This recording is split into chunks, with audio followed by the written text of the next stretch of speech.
ஒரு கிறிஸ்தவ சிறிய பெண் கிரேசியிடம் அவள் ஃப்ரெண்ட் இப்படியாக கேட்டாள், உங்க தேவன் பெரியவரா அல்லது சிறியவரா? இரண்டும் என்று கிரேசி பதில் கொடுத்தாள். அது எப்படி என்று அவள் தோழி கேட்டாள். கிரேசி, ஓ, எங்க ஏசப்பா மிக பெரியவர், வானங்கள் கூட அவரை அடக்க முடியாது, மற்றும் அவர் சிறியவர், அவர் என் சிறிய இதயத்தில் வாழ முடியும் என்று ஞானத்துடன் பதில் கொடுத்தாள். பிரியமானவரே, பெரிய தேவனாகிய கர்த்தர் வாசம் செய்கிறதை விவரிக்கும் சில வேத வசனங்களை கவனிப்போம். வானம் எனக்கு சிங்காசனம், பூமி எனக்கு பாதப்படி என்று கர்த்தர் உரைத்திருக்கிறார். ஏசாயா 66:1. தேவன் மெய்யாக பூமியிலே தங்குவாரா? இதோ வானங்களும் வானாதி வானங்களும் உமக்கு போதாதே, நான் கட்டின இந்த ஆலயம் எம்மாத்திரம் என்று சாலமோன் சொன்னார். 1 ராஜாக்கள் 8:27.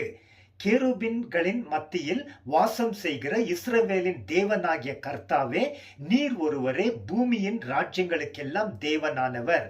நீர் வானத்தையும் பூமியையும் உண்டாக்கினீர். 2 ராஜாக்கள் 19:15.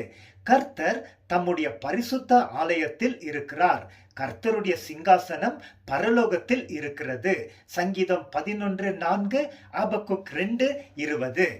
மகா பெரிய தேவனாகிய கர்த்தர் நமக்குள் வாஞ்சையோடும் விருப்பத்தோடும் வாழ்ந்து வருகிறார். அவர் உரைப்பதை கவனிப்போம். நித்திய வாசியும் பரிசுத்தர் என்கின்ற நாமம் உள்ளவரும் ஆகிய மகத்துவமும் உன்னதமும் மானவர் சொல்லுகிறார். உன்னதத்திலும் பரிசுத்த ஸ்தலத்திலும் வாசம் செய்கிற நான் பணிந்தவர்களின் ஆவியை உயிர்ப்பிக்கிறதற்கும் நொறுங்கினவர்களின் இருதயத்தை உயிர்ப்பிக்கிறதற்கும் நொறுங்குண்டு பணிந்த ஆவி உள்ளவர்கள் இடத்திலும் வாசம் செய்கிறேன். ஐசாயா 57:15. தேவனுக்கு ஏற்கும் பலிகள் நொறுங்குண்ட ஆவித்தான். தேவனே நொறுங்குண்டதும் வருந்துகிறதுமான இருதயத்தை நீர் தள்ளிவிடுவதில்லை.